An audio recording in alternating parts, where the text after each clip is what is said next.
The art of deteriorating the old self. You are carrying a dead weight. Every morning you wake up and drag the heavy corpse of who you used to be into the present moment. You carry their fears, their bad habits, their limitations, and their old stories. And then you wonder why you feel exhausted. You wonder why, despite all your best intentions, you haven't changed. The brutal truth is that you cannot build a skyscraper on a crumbling foundation. You cannot become your ideal self by simply adding a fresh coat of paint to the old self. Improvement is not enough. You need transformation. And transformation requires a death. To become the person you dream of being, the person you are right now must agree to die. Real transformation is not about fixing yourself. It is about trading a worn-out identity for a powerful one. We often treat our personality like it is set in stone, but psychology tells us it is actually a choice we make every day. To reach your full potential, you must stop trying to improve the person you used to be and start building the person you want to become. This requires a deliberate cycle of destruction and creation. You must ruthlessly dismantle the habits and beliefs that limit you, the death, to create the space for the version of you that is capable of achieving your dreams, the rebirth. This isn't about self-hatred. It is about self-respect. It is about recognizing that the version of you that got you to this point is not equipped to get you to the next one. So how do we do this? How do we methodically deteriorate the old identity and engineer a new one? Here are 5 step-by-step applicable approaches to shed your old skin and step into your power. Approach number 1, the anti-vision audit. Most people try to visualize their dream life. They close their eyes and see the cars, the body, the money, the peace. That is useful, but it is incomplete. Human beings are biologically wired to run away from pain much faster than they run toward pleasure. To kill the old self, you must first define exactly who that is, and you must develop a healthy disgust for it. Here is the step. Grab a piece of paper and draw a line down the middle. On the left side, write the old self. On the right side, write the ideal self. Now on the left, list every specific trait of your current self that you are tolerating. Be brutal. Does the old self sleep in until the last possible minute? Does the old self apologize when they haven't done anything wrong? Does the old self scroll through social media for 2 hours before bed? Does the old self procrastinate on difficult conversations? Look at that list. That person on the left is the enemy. That is the parasite stealing your potential.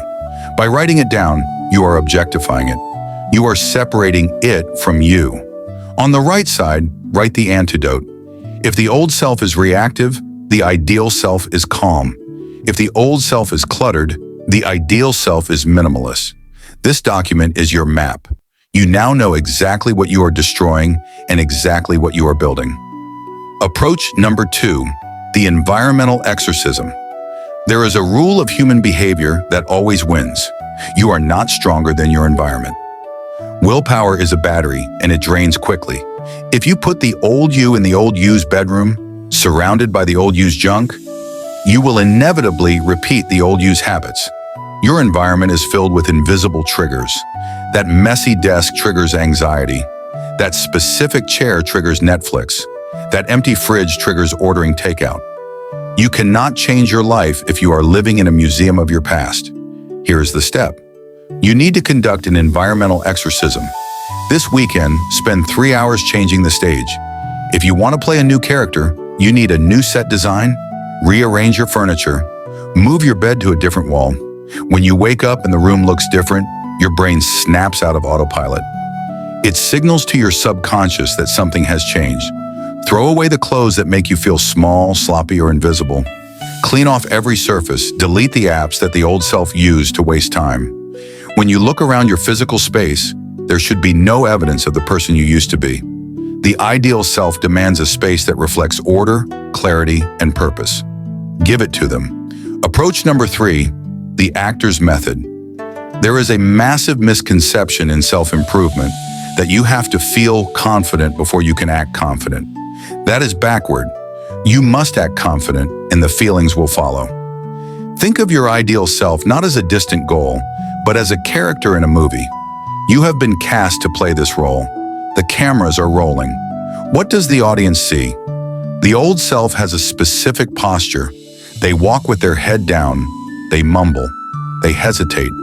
To deteriorate this version of you, you must physically break the pattern. Here is the step. Pick 3 physical traits of your ideal self. Maybe it is the way they walk, the way they hold eye contact, or the way they dress. For the next 7 days, you are method acting. When you walk into a grocery store, you don't walk in as you. You walk in as the character, shoulders back, chin up. If you feel silly, good. That means you are breaking the pattern. The old self wants to hunch over and hide. The ideal self takes up space. When you force the body to change, the mind has no choice but to follow. You are signaling to your nervous system that you are in charge. You are wearing the costume of your future until it becomes your skin. Approach number 4. The narrative rewrite. The old self survives on a loop of negative storytelling. It is a voice in your head that constantly affirms your limitations. It says things like, "I'm not a morning person," "I'm bad with names," "I'm awkward," or "I always quit." Every time you say these things, you are casting a vote for the old self. You are cementing that identity. You are defending your own prison cell. To deteriorate the old self, you must starve it of this narrative. You need to catch these sentences before they leave your mouth and rewrite them in real time. Here is the step. Stop saying "I am" followed by a limitation. Replace it with "I am currently practicing." Instead of saying "I am lazy," say "I am currently practicing discipline." Instead of saying "I am terrible at public speaking," say "I am learning how to communicate effectively." Words have power. The phrase "I am" is a command to your subconscious mind. When you stop claiming your flaws as permanent personality traits, they lose their grip on you. You become fluid. You become capable of change. Watch your language because your language dictates your reality. Approach number 5, the daily funeral. We are obsessed with beginnings, New Year's resolutions, the first of the month, Mondays, but we rarely focus on endings. You cannot start a new chapter if you are still rereading the last one. You need closure. The old self tries to resurrect itself every single day. It tries to creep back in when you are tired, hungry, or stressed. You need a ritual to remind yourself that the old self is dead. Here is the step. Every night before you go to sleep, take 2 minutes to review your day. Look at the moments where the old self tried to take the wheel. Maybe you lost your temper. Maybe you skipped the gym. Don't beat yourself up. Just observe it, acknowledge it, and then mentally bury it. Say to yourself, "That day is done. That version of me is gone." And then every morning before you look at your phone, before you talk to anyone, take 30 seconds to resurrect the ideal self. Remind yourself who you are playing today. Visualize how the ideal self handles the morning coffee, the commute, the difficult email. This is a daily cycle of death and rebirth. You kill the past every night and you birth the future every morning. The conclusion. The process of becoming your ideal self is not a destination, it is a practice. It is a daily war against entropy. The old self is comfortable, it is familiar, it is safe, but it is a cage. You have the key, you have the map, you have the power to dismantle the cage bar by bar, deteriorate the old, build the new. Do not wait for permission, do not wait for the perfect time. The perfect time was yesterday, the second best time is right now.